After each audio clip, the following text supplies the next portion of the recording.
عليكم ورحمة الله وبركاته. الحمد لله رب العالمين، الصلاة والسلام على سيد المرسلين وعلى آله وصحابه أجمعين.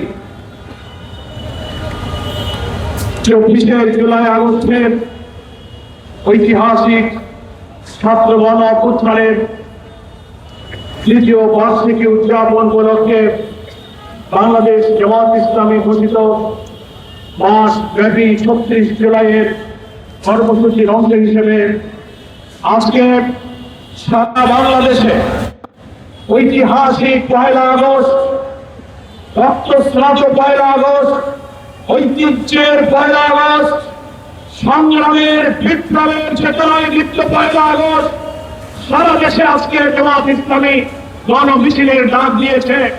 সেই গণমিছিল পূর্ব সমাবেশে আজকে ঢাকা মহানগরী জামাত ইসলামীর এই সমাবেশে সংগ্রামী সভাপতি, ঢাকা মহানগরী উত্তরের সংগ্রামী আমির, বাংলাদেশ জামাত ইসলামের নির্বাহী পরিষদের সম্মানিত সদস্য, আগামী দিনে ঢাকা উত্তরকে বদলে দেওয়ার নতুন ঢাকা গড়ার স্বপ্নদ্রষ্টা, আগামী দিনের ঢাকা উত্তরের নেয়ার জননেতা সেলিমউদ্দিন, মঞ্চে উপবিষ্ট সংগ্রামী নেতৃবৃন্দ, সাংবাদিক বন্ধুগণ, আমার প্রিয় দেশবাসী ভাই ও বোনেরা, আপনাদের কি মনে আছে 24-এর 1 আগস্ট এই রাজধানী ঢাকা ছিল অগ্নিগর্ভ রাজধানী ঢাকা। ফেস্টিভ্যালের পুলিশ বাহিনী আওয়ামী ক্যাডারদের সাথে বাংলার বীর জনতা, নিরস্ত্র জনতা যুদ্ধে লিপ্ত হয়েছিল।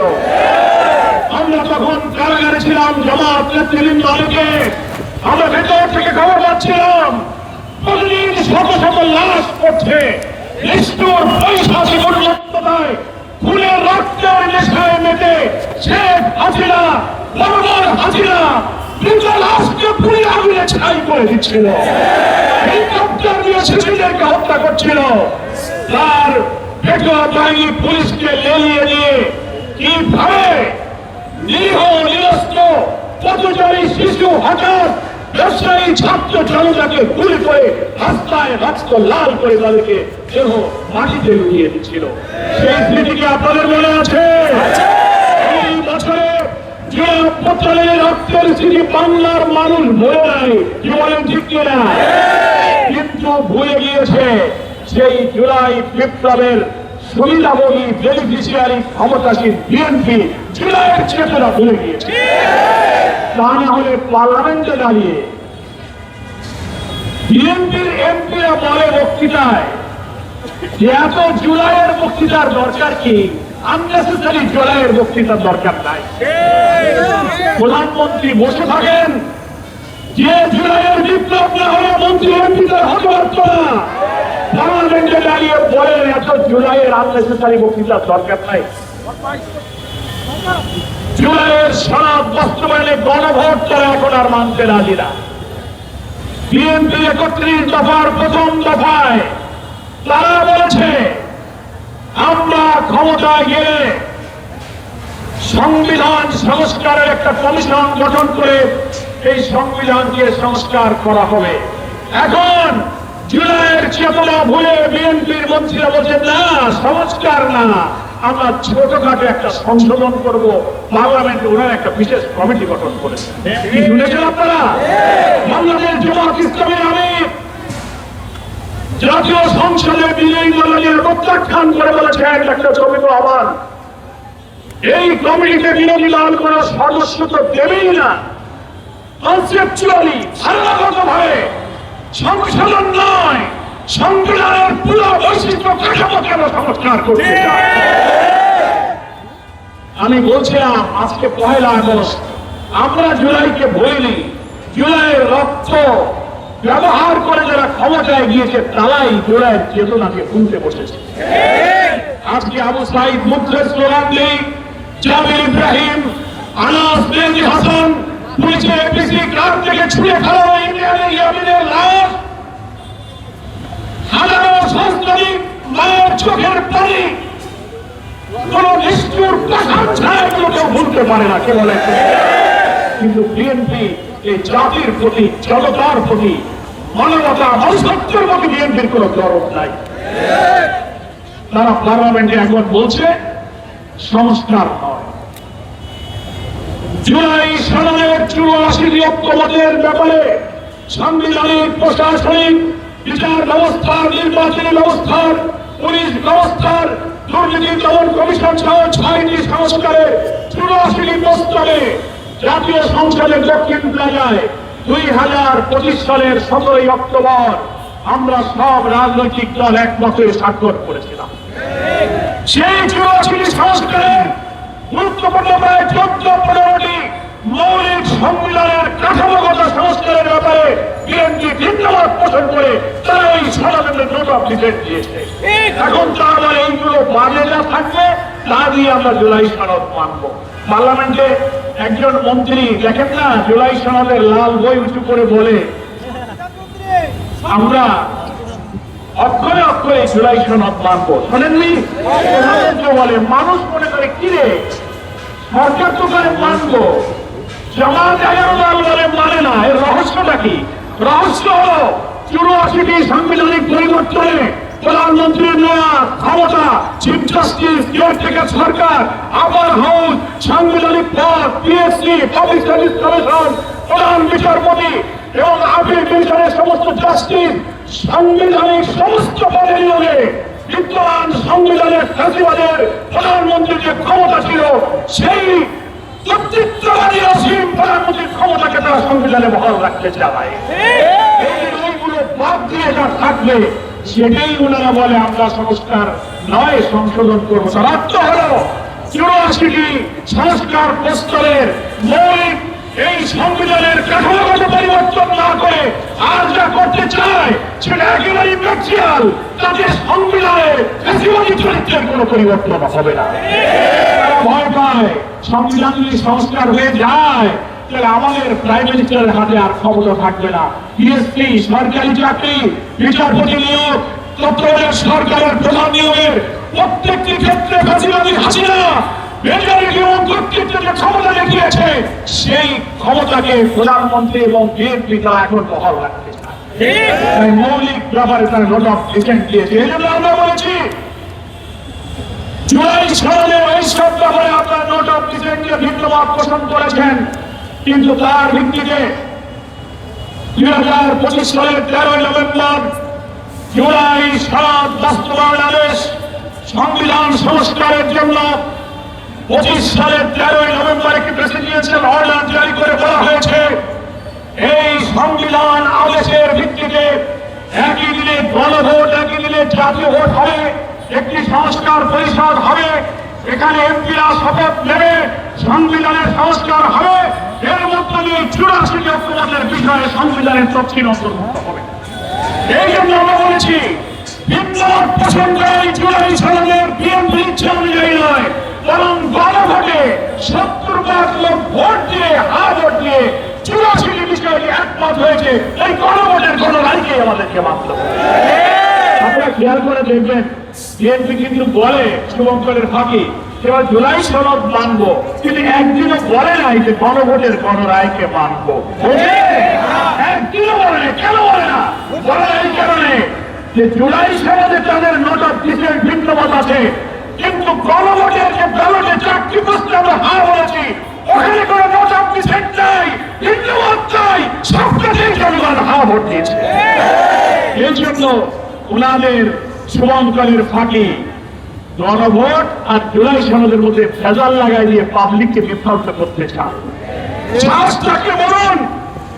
প্রধানমন্ত্রী তারেক রহমান আর একজন মন্ত্রী আছে, তার দপ্তর হলো স্বরাষ্ট্রমন্ত্রী, কিন্তু সবাই বলে সর্বমন্ত্রী।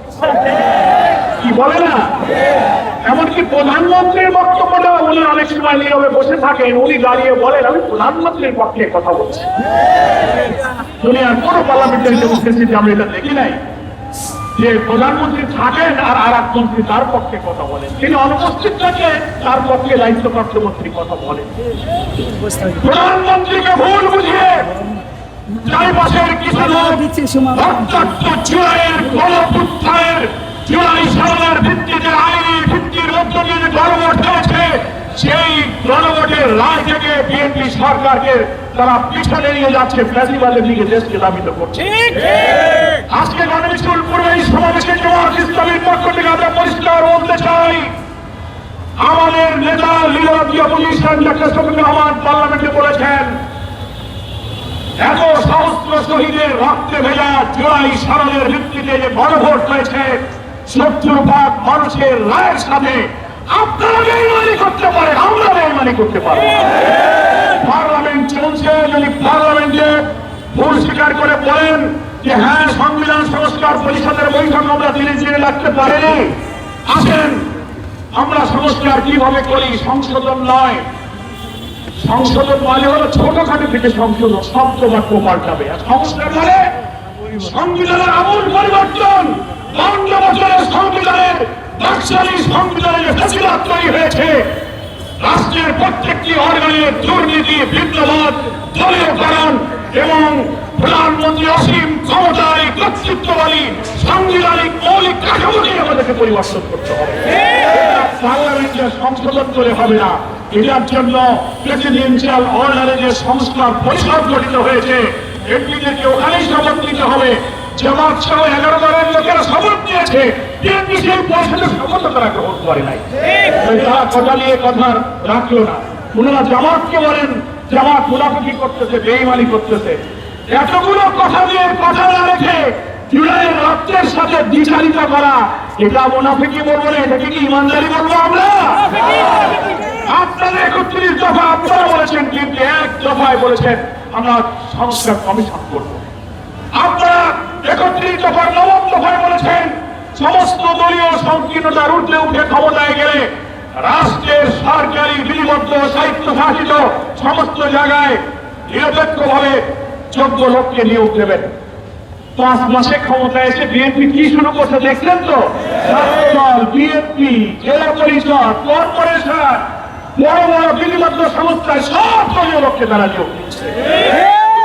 লুটপাটে, চালানিতে, এমপিদের এলাকায় সিন্ডিকেট করে বিরোধী দলের লোকদের কোনো কাজ করতে দিচ্ছে না। তারা খাও দাও ফুর্তি করো, লুটপাটে তারা বেঁধে উঠেছে। আইন শৃঙ্খলা পরিস্থিতির অবনতি, কথা দিয়ে তারা কথা রাখছেন না। মির্জা ফখরুল ইসলাম ভাই বিএনপির মহাসচিব, আমরা ধন্যবাদ জানাই, ৫ মাস বিলম্বে হলেও তিনি একটা সত্য কথা বলেছেন।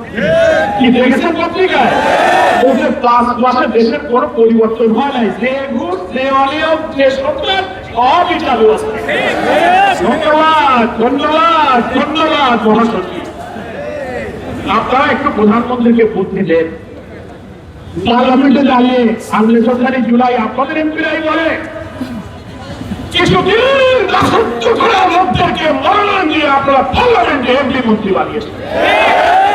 চিন্তা করতে পারেন আপনি, একজন মন্ত্রী দাঁড়িয়ে বক্তব্য দিয়েছেন, রাজনৈতিক জ্ঞান যাদের নাই, তিনি বলেছেন এক রাজনৈতিক বিতর্কের সময় যে আমরা ৪৭কে বিশ্বাস করি না।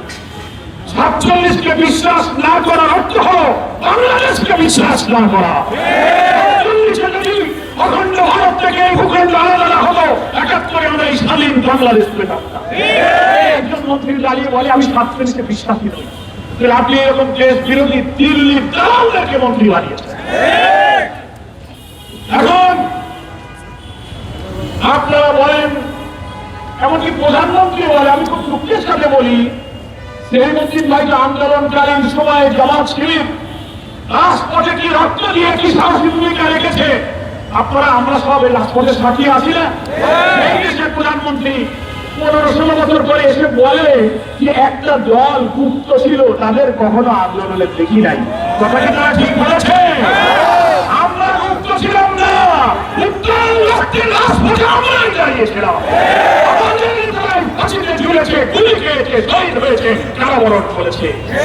আপনাদের মতো আমরা লন্ডন আর শিলংয়ে যাইনি, এই মাটিতেই আমরা। কেন আপনি গুপ্ত বলেন? আপনার মন্ত্রী মিনিস্টার চারপাশে যারা আছেন তাদের ভুল কথায় ভুল তথ্যে বিভ্রান্ত হবেন না। আজকের দিনে জামাত এবং শিবিরকে নিষিদ্ধ করা হয়েছিল কেন? কারাগারে আমাদের ইন্টেলিজেন্সে প্রশ্ন করে বিএনপি কত দল কত রচিত আন্দোলন করলো, কিন্তু শেষ মুহূর্তে আপনাদেরকে নিষিদ্ধ করলো কেন? রহস্যটা কি? ইন্টেলিজেন্সের সেরা কর্মকর্তাদের অনেক সিনিয়র লোকেরা আমাদের কাছে রিপোর্ট দিয়েছে, নাম বলবো না। শেখ হাসিনার আন্দোলনের শেষ দিনগুলোতে সেনাবাহিনী, র্যাব, পুলিশ সমস্ত লীগের ক্যাডারদের গুলি করে শত শত লাশ যখন পড়তে লাগলো, আন্দোলন থামানো যায় না।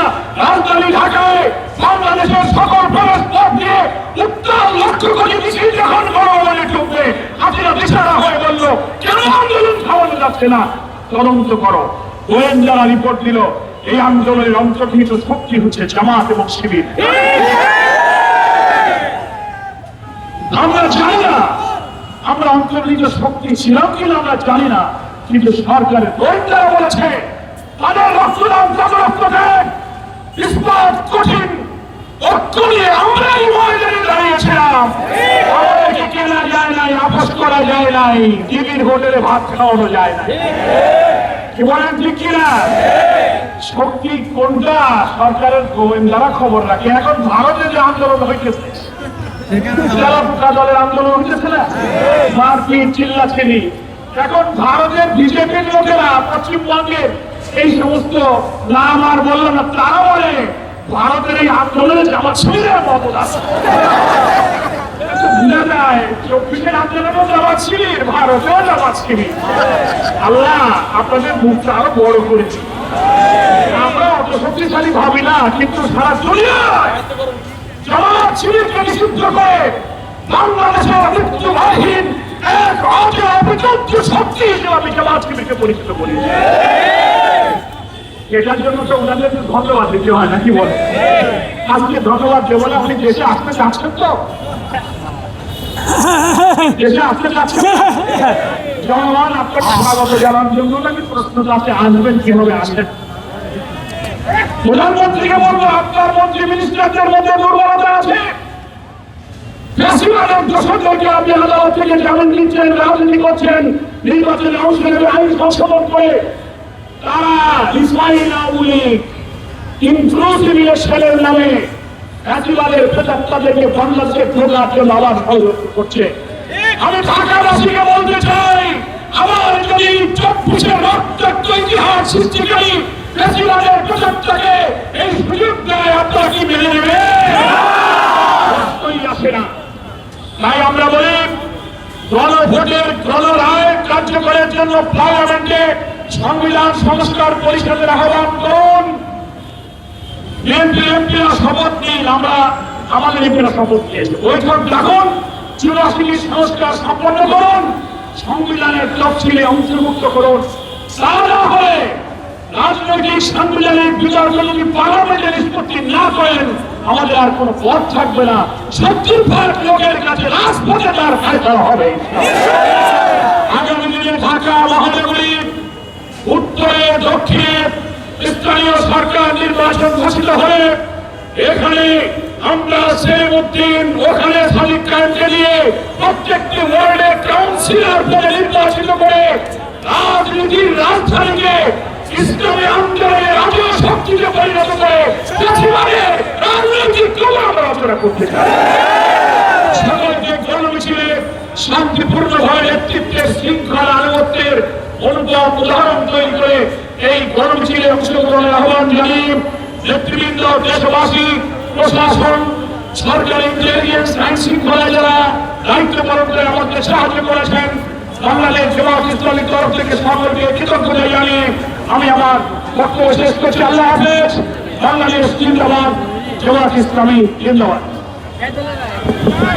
সবাই জায়গায় দাঁড়িয়ে থাকবেন। আমরা সামনে গেলে হাঁটা শুরু করবেন, এখন দাঁড়িয়ে থাকেন।